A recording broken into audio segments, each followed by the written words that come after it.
प्राचीन काल में विद्यार्थी गुरुकुल में रहकर शिक्षा ग्रहण करते थे। बच्चे गुरुकुल में अपने गुरु के सानिध्य में आश्रम में रहा करते थे। वे अपना अध्ययन किया करते थे, क्योंकि उस समय इस तरह स्कूल नहीं होते थे।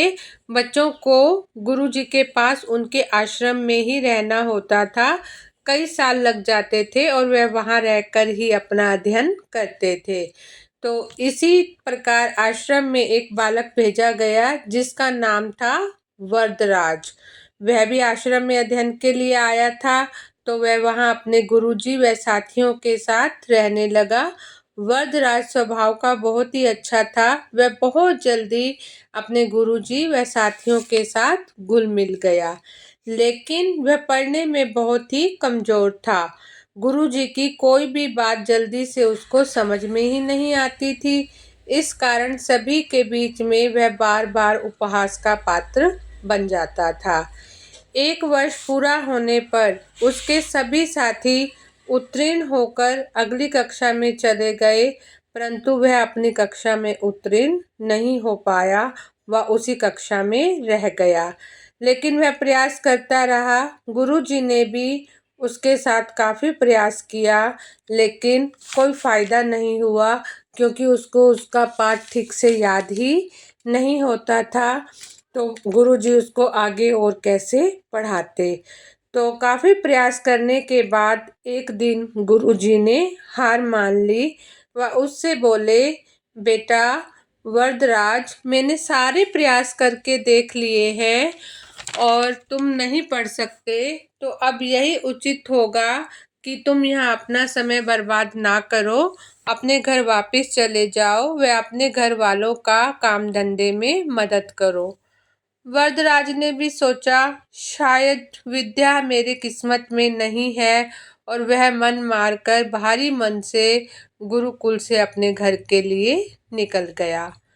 चलते चलते दोपहर का समय हो गया था और वह थक गया था और उसे प्यास भी लग गई थी। उसने देखा कुछ दूरी पर कुछ महिलाएं कुएं से पानी भर रही हैं। वह पानी पीने के लिए कुएं के पास चला गया। जब वह कुएं के पास पहुंचा तो उसने देखा कि कुएं के इतने मजबूत पत्थर पर गहरे गहरे गड्ढों जैसे निशान बने हुए थे। तो उसने उन महिलाओं से पूछा, आपने इतने सख्त पत्थर पर ये गहरे गहरे निशान कैसे बनाए हैं?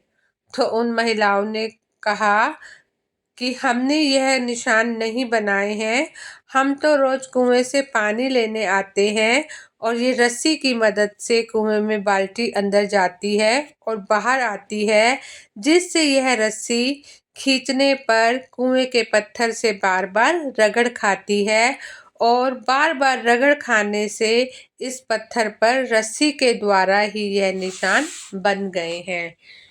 यह सुनकर वरदराज काफी गहरी सोच में पड़ गया कि एक सूत की रस्सी इतने मजबूत पत्थर पर निशान बना सकती है, तो क्या मैं बार बार अभ्यास करके विद्या ग्रहण नहीं कर सकता? जो पाठ मुझे एक बार याद नहीं होता, दो बार याद नहीं होता, अगर मैं उसको बार बार याद करूंगा तो क्या वह मुझे याद नहीं होगा? ऐसे चिंतन में वरदराज काफी समय तक वही कुएं के पास बैठा रहा और काफी गहराई से इस बात का चिंतन करता रहा।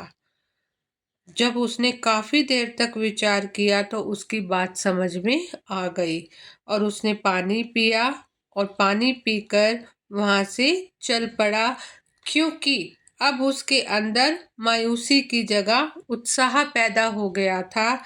उसे बात समझ आ गई थी कि अगर वह भी अभ्यास करेगा बार बार तो वह अपना पाठ याद कर पाएगा। तो उसने फैसला किया, घर जाने की बजाय वह वापस गुरुकुल की तरफ चल पड़ा और उसने मन ही मन निश्चय किया कि वह अब निरंतर अभ्यास करेगा। गुरुकुल पहुंचकर उसने गुरुजी को सारी बात बताई।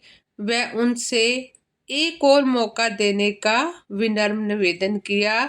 गुरुजी ने तो बहुत ही प्रसन्नता से उसका निवेदन स्वीकार कर लिया व उसे अपने गले से लगा लिया और इस तरह वह आश्रम में रहकर अपना अध्ययन करने लगा। गुरुजी ने भी उसको अपना पूर्ण सहयोग दिया। इस प्रकार वह वरदराज लगन से विद्या ग्रहण करने का अभ्यास करने लग गया।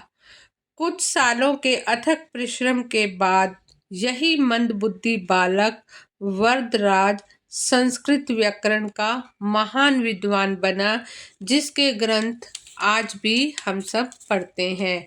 उसने लघु सिद्धांत कौमुदी, मध्य सिद्धांत कौमुदी, सार सिद्धांत कौमुदी आदि ग्रंथों की रचना की। तो इस कहानी से हमें क्या शिक्षा मिलती है? करत करत अभ्यास के जड़मति होत सुजान, रसरी आत जात है सिल पर पड़त निशान। यानी जिस प्रकार रस्सी के बार बार आने जाने से सिल पर पत्थर पर निशान पड़ जाते हैं, इसी प्रकार अगर हम भी बार बार अभ्यास करें तो जड़मत यानी कठिन और सुजान यानी मित्र, यानी कठिन कार्य मित्र बन सकता है, आसान हो सकता है। तो इसलिए हमें किसी भी कार्य को सीखने से घबराना नहीं चाहिए। हमें किसी भी तकनीकी कार्य हो, विद्या हो, जो कार्य जो शिक्षा हमारे हित में है, उसको हमें पूरे मन से सीखना चाहिए। ना आने पर बार बार उसका अभ्यास करना चाहिए, क्योंकि अभ्यास में बहुत शक्ति है। अभ्यास के द्वारा हम कठिन से कठिन कार्य भी कर सकते हैं। तो दोस्तों, मुझे उम्मीद है कि आपको यह कहानी बहुत पसंद आई होगी और आपको प्रेरणा मिली होगी कि हमें हार नहीं माननी है, हमें अपने अभ्यास को जारी रखना है और जिस विद्या का, जिस शिक्षा का हम अभ्यास कर रहे हैं और उसमें हम सफल होना चाहते हैं, उसका अभ्यास हमें नहीं छोड़ना है। पूरे मन से, पूरी लगन से हमने मेहनत करनी है और अपने अभ्यास पर डटे रहना है, तो सफलता अवश्य मिलेगी। दोस्तों, मुझे उम्मीद है कि आपको यह कहानी पसंद आई होगी। अगर पसंद आई है तो इसको लाइक करें, शेयर करें और ऐसी ही और कहानियाँ सुनने के लिए चैनल को सब्सक्राइब करें। धन्यवाद।